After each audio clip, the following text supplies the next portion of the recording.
going to enter a new era in which there will be prosperity for the people together with liberty for the people.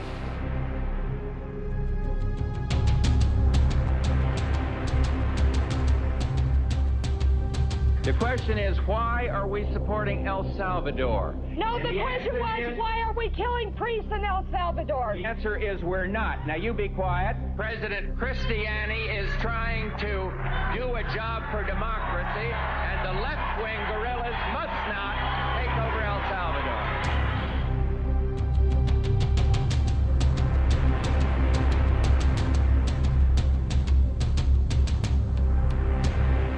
America will not impose our own style of government on the unwilling.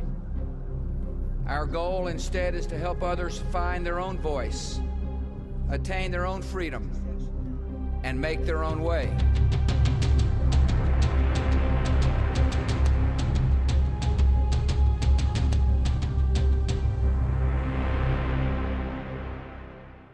This film is about the struggle of people to free themselves from a modern form of slavery. Richard Nixon, President of the United States, once said of Latin America, "People don't give a shit about the place." He was wrong. The grand design of the United States as a modern empire was drawn on the hopes of an entire continent known contemptuously as the backyard. The extraordinary witnesses in this film describe a world not as American presidents like to see it, as useful or expendable. They describe the power of courage and humanity among people with next to nothing.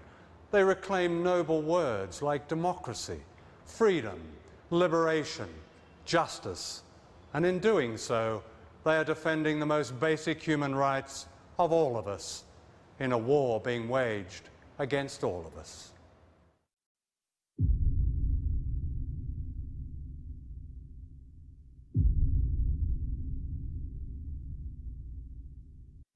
President Bush has promised to rid the world of evil and to lead the great mission to build free societies on every continent.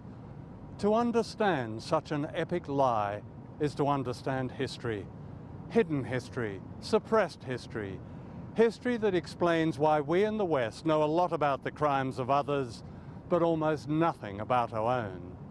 The missing word is empire. The existence of an American empire is rarely acknowledged, or it's smothered in displays of jingoism that celebrate war, and an arrogance that says no country has a right to go its own way unless that way coincides with the interests of the United States. For empires have nothing to do with freedom. They're vicious. They're about conquest and theft and control and secrets. Since 1945, the United States has attempted to overthrow 50 governments, many of them democracies. In the process, 30 countries have been attacked and bombed, causing the loss of countless lives. In my lifetime, the following countries in Latin America have been assaulted by the United States, directly and indirectly. Their governments replaced by dictators and other pro-Washington leaders. One of the first to be attacked was Guatemala, one of the small countries of Central America, known dismissively as banana republics.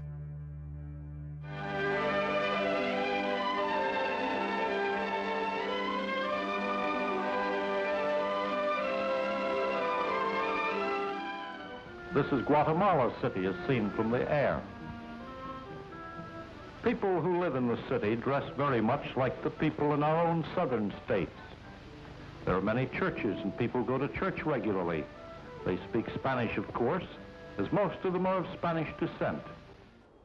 In fact, most of the people of Guatemala are not of Spanish descent. They're indigenous Mayan people and very poor. In the 1950s, 2% of the population of Guatemala controlled the natural wealth in collusion with giant US corporations like the United Fruit Company, which dominated banana growing. On the board of United Fruit was John Foster Dulles, who happened to be US Secretary of State. His brother Alan happened to run the CIA. Both were Christian fundamentalists who regarded any opposition as the work of communism and the devil.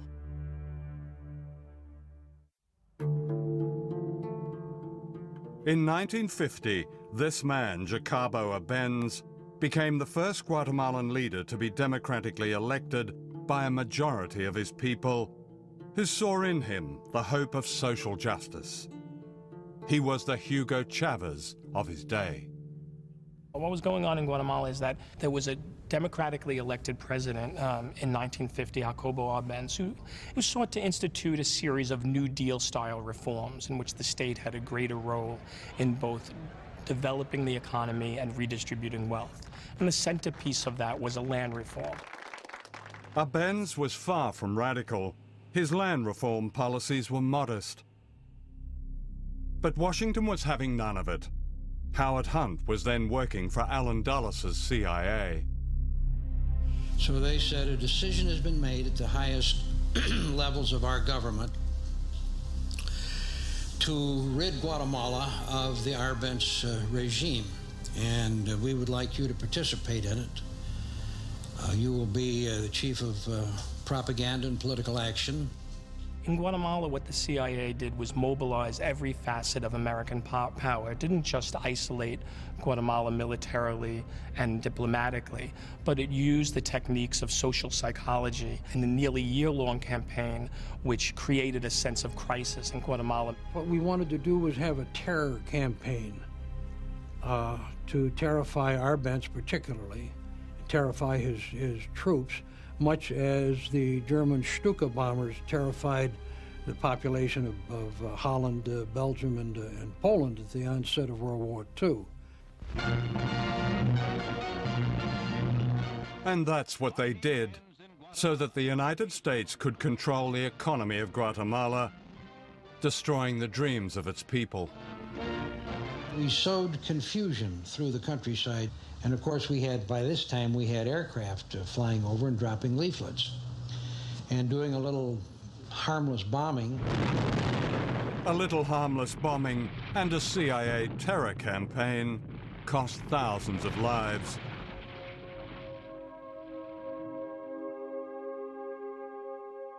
Arbenz, the Democrat now branded a communist, was humiliated, stripped naked, and photographed before being forced into exile.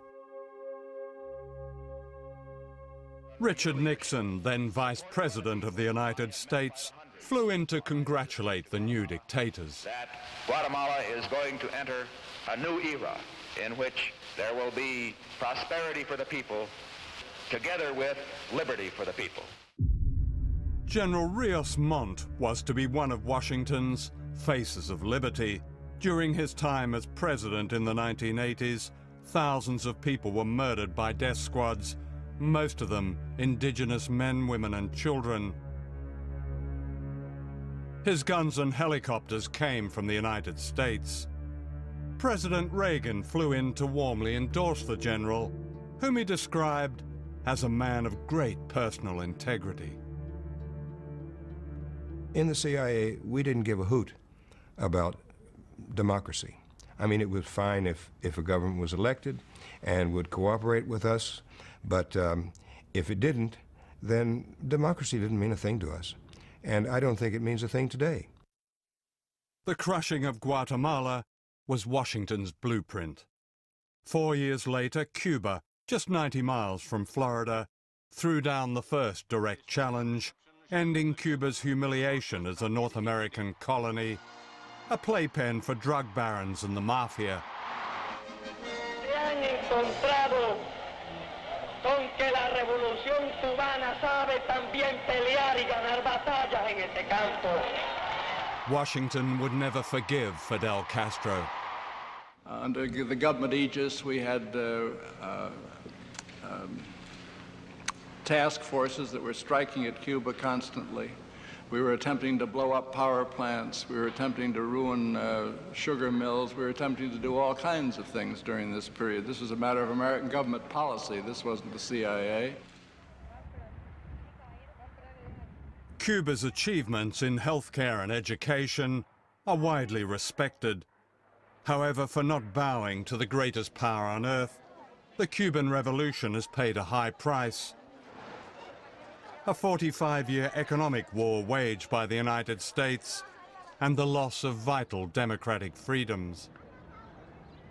How dare you, 90 miles from my country, last 45 years with a different form of government? How dare you haven't allowed American corporations to buy you out?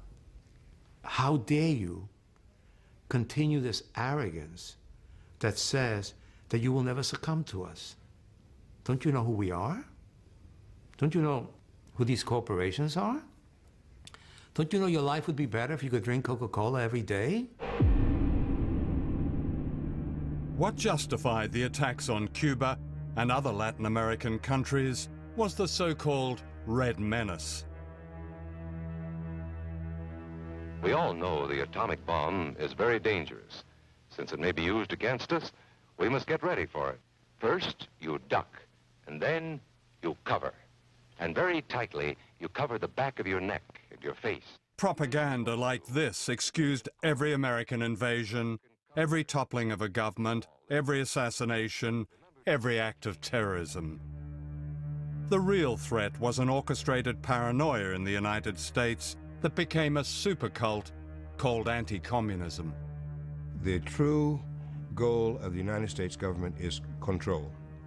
And they feel that if the United States did not control the governments of Latin America, then somebody else would. And the principle of government by the people, for the people, of the people, that is that's just silly.